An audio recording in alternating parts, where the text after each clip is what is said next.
Racing is always at its best, and the rough. An early lead is taken by Calibato Kid from the outside. Go, go, Snake, go by the rail. And Sugar Glaze, Baby Pat, and Whistler. And nearing the far turn, it's Calibato Kid in the lead, followed by Go, go, Snake, go by the rail on the outside. Sugar Glaze, and Baby Pat, and Whistler. And at the far turn, Calibato Kid, followed by Baby Pat in second. Sugar Glaze moving up on the outside, and by the rail, entry number one. Go, go, Snake, go, and Whistler. The last bend for whom it is still Calibato Kid by Alain Canea, followed out by Sugar Glaze on the outside, Baby Pat, Whistler moving up on the further outside, go, Snake, go.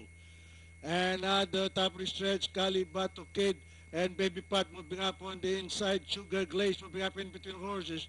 Calibato Kid on the outside and Baby Pat moving up on the inside, and Sugar Glaze is Baby Pat by the rail, Calibato Kid.